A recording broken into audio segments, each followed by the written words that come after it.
Welcome to GDV's Finance Talk. Today we're focusing on transition plans, their role and the underlying requirements.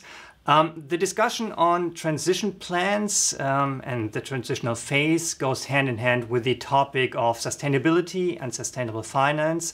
And there is a close link, of course, between the two and today's topic, which is transition plans. Today's conversational partner is Julia Symon.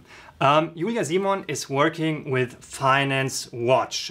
Finance Watch is a non-profit organization, and Julia Symon is the Finance Watch head of Research and Advocacy. And I may quote, Finance Watch's mission is to strengthen the voice of society in the reform of financial regulation. Julia Symon has been dealing with insurance regulation for quite a long time, many years, so she's a real expert, especially when it comes to the link between insurance regulation and sustainable finance. And again, here we have a close link to today's topic. So, Julia, many thanks for joining us. Many thanks for joining the GDV Finance Talk and giving us your insights into the topic. Good afternoon, or simply hello, everyone. And we're happy to be here with you and looking forward to our conversation. Well, very good. So let's get straight into the topic. The insurance industry is, from my perspective, a pretty unique sector, and it has a pretty unique business model. So we are offering insurance solutions for life and non-life on the one hand. On the other hand, we are the biggest institutional investor. So, Julia, from your perspective, what should the role of the insurance industry be when it comes to transforming and when it comes to our unique business model? I think that's a great introduction.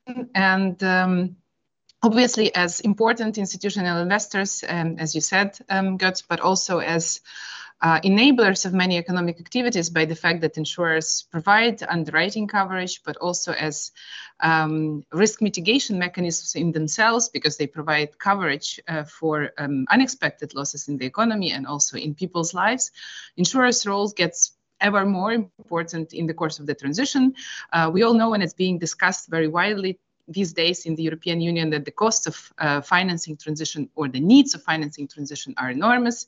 And obviously insurers as institutional investors can play their part. Of course, provided that the investments are being allocated to those activities which are sustainable, or also activities which are credibly and surely transforming themselves to achieve the European Union sustainability objectives. So this is obviously one thing. The other thing is insurers as institutional investors, as long-term investors, are best positioned to take that long-term view on the risk, but also on the opportunities, and direct the capital where it's most needed, again, provided certain conditions are in place. Insurers also can enable many activities in the sustainable economy as well by providing insurance coverage. And they also, last but not least, play an important role in adapting to the climate change, which is happening already today, no matter how many mitigation efforts we will be undertaking in the future. So the role of insurers in adapting to climate change is obviously very important by offering innovative solutions and kind of mitigating the impact that climate change will have on our economy and society. Hey, I see we have a lot of roles here, and I'm glad to see some links to our sustainability positioning. As you might be aware that we have a GDV sustainability positioning, and I see a lot of links here. So let's now concentrate on the transition phase. And you know, the transition to net zero requires a lot of capacities, a lot of resources, and a lot of planning. Like, again, from your perspective, what challenges do you see, you know, for insurers in developing and implementing transition plans? I think this question is as simple as it sounds, will probably not lose its relevance over the years to come. We all know, and you probably with the partners in the business know so much better, there are many different requirements on establishing transition plans and transition targets which have emerged over the last years. There are disclosure requirements. There are requirements to implement transition plans due to the corporate sustainability due diligence.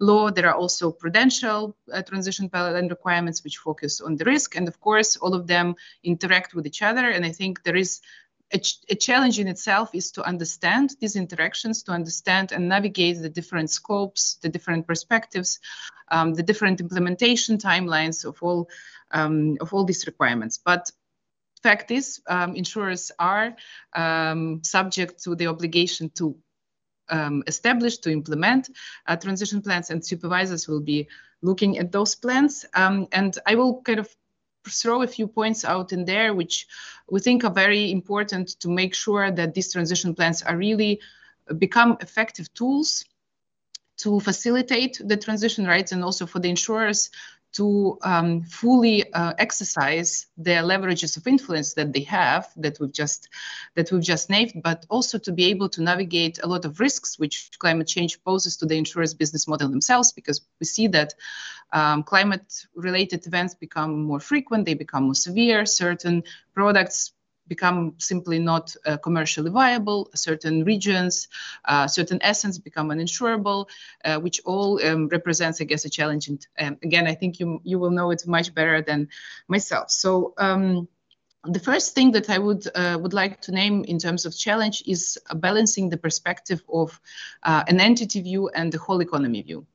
Because obviously, what might seem reasonable and commercially meaningful from an entity perspective, from the navigating the risks and impacts of climate change, might not exactly be the same from the whole economy perspective. And what I mean here is that like an individual insurance undertaking might simply want to purchase reinsurance or exit certain businesses or exit certain regions, right? And by this mitigate its own risk and also mitigate the impact that it has on the environment, on the climate change. But at the same time, if those impacts are eventually not mitigated in the economy, and if they simply kind of go to a different sector, the risk in the longer term will not disappear and will also hit back the same insurance undertaking.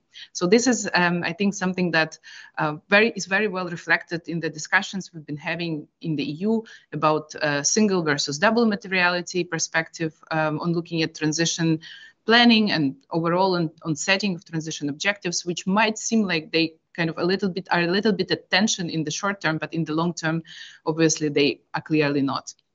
The second challenge that I would like to name, and I'm happy to hear or exchange subsequently on this, is the target setting and defining the risk mitigation measures. What I mean here is that obviously insurers as financial institutions, they are not themselves having huge environmental impacts or risks from their direct operations, but so much more are reliant on their business model and the impacts that their clients and investee companies are having. And this is why, of course, the full transformation of those companies is not entirely in the insurers' area of influence or area of power, let's say. And this is where we come to the question about how should the targets be set? Should this be the targets which are more directed at understanding the actions that insurers take to interact with their clients, to design the appropriate underwriting conditions, and via this effect the transformations, versus defining, let's say, end result or impact-oriented targets, which would simply say, well, we have to achieve this, let's say, scope 3 reduction, which is then not necessarily only in the power of that specific insurance undertaking. I think there should be a combination of these two, but I think the practicalities of these questions have to be figured out. Maybe I'll just name one more thing, then I stop there. Is I think also understanding the challenges that the companies face in this whole transition planning phase. I would name the regulatory certainty or uncertainty with respect to how the economy will develop, which climate policies will be implemented, what will be the transition pathways for different industries and geographic regions, on which at the moment we don't have a full certainty. And I think it represents a big challenge for the planning and target setting, especially of the financial undertakings, which eventually impacts the credibility and comparability of efforts. Well, here. Very good, very good. But coming back to a sentence that you just said, do I hear some some restrictions when it comes to sustainable finance, that you're saying, you know, sustainable finance has its role, but there are also limitations to sustainable finance, and that, you know, you should also think about tackling, you know, sustainability, you know, when it comes to the industry and other sectors? Obviously, I think we all agree that finance will not do it on its own, but finance does have an important role to play. And I guess here really kind of making those targets for the financial companies concrete, but also clear and really linked to the real world transformations is crucial. I can give you a simple example. Like what we see is important, or what is the big role of insurers is engaging with their investee companies, right, as huge institutional investors. But measuring even the result of the engagement becomes a challenge in itself, because obviously it is easy to engage with the company which is already on track to transition or on track to achieve its climate targets or is already sufficiently sustainable, versus showing and demonstrating engagement in the cases where companies are not doing enough, right? And in some cases, the conclusion might also be that despite all the efforts of institutional investors, the company is still not doing enough. But defining clear investment strategies, also escalation passes, voting policies is very important. And I think this should be at the heart of the insurance transition planning. Okay, thank you for clarifying that. Another follow-up question.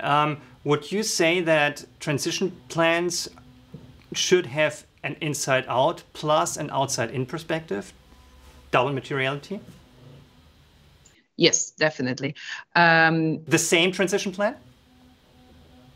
The same transition plan, yes. However, maybe I will explain here, because obviously we know, as I said, like, right, we know we have the Corporate Sustainability Due Diligence Directive, which is clearly like black and white, is written as inside out, outside in. So you have to consider impact and risks, versus we might also have the perspective in the Solvency II, or stemming from the Solvency II Directive, which is of course primarily concerned with the safety and soundness and solvency of the undertakings themselves, for which the impacts might not be immediately relevant, right? But at the same time, if we take the longer term perspective, the impact also become relevant. And I think there is a crucial link. It might not be like completely direct, but there is a crucial link between the two perspectives. And the link can be explained by answering the question, how do we assess and measure, hopefully, transition risk?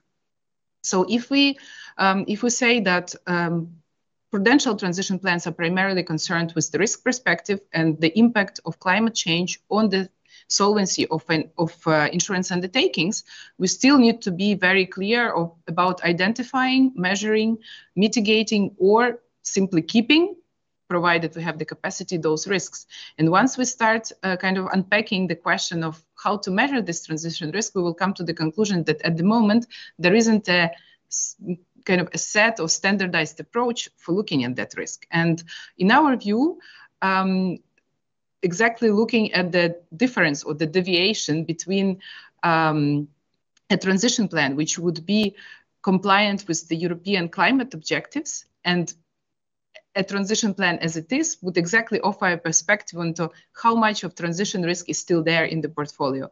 And this is where the transition plans which have the impact materiality can offer that kind of baseline on which to measure and understand what is still the remaining transition risk, which has to be mitigated, provided, of course, that the European Union is serious about implementing its climate policies and achieving the objectives which are set in the climate law. So this is where, like, again, we would see that binding kind of chain without simply kind of going into a simplistic explanation about risks and impacts. And logical next question is, of course, now you know, we're talking about transition plans and their role. Like, what role should be dedicated to supervisors, and what role should regulation then have? That's a great question, given that, of course, a lot of these requirements do come from the regulations. So, and rightfully so, I think, as I said before, we do understand that there is a bit of a tension between the short-term and long-term view, between the entity and the whole economy perspective. And this is where, like, regulation comes in very handy because the regulators and the supervisors specifically, they have a whole economy mandate, they have the macroprudential mandate, so they have to look into like the big picture and understand also the systemic risks, which will result from the actions of individual financial undertakings.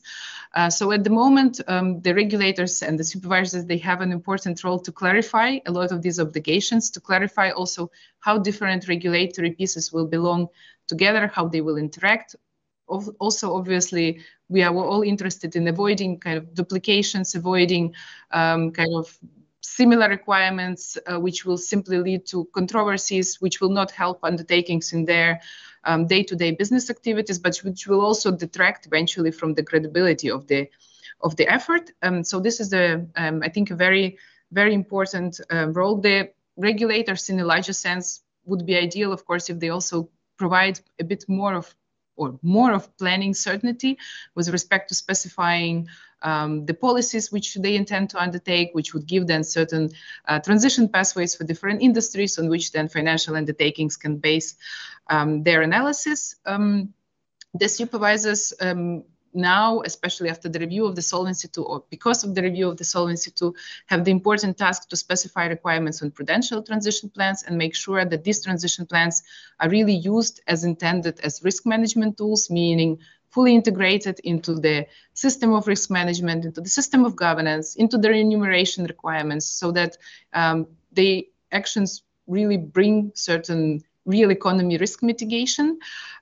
So this is what I would kind of leave it there at the moment, and we are looking forward to the work and the different new things which will come out of that work. Thank you very much, Julia, for giving us those insights. Really interesting to follow your explanations and the way that you look at transition plans and so on. And it's also interesting because there are positions where the Finance Watch position differs from the GDV position, but it's always interesting and good to understand each other. So thank you for joining us. Thank you for giving us your insights, and I hope and I'm sure that we will follow up on these issues. Thank you very much for having me as well, and discussion to be continued. Obviously and definitely. Ladies and gentlemen, also thank you for watching us, for listening to us. We will continue our finance talk in the future, of course, and I would be grateful if you stay tuned.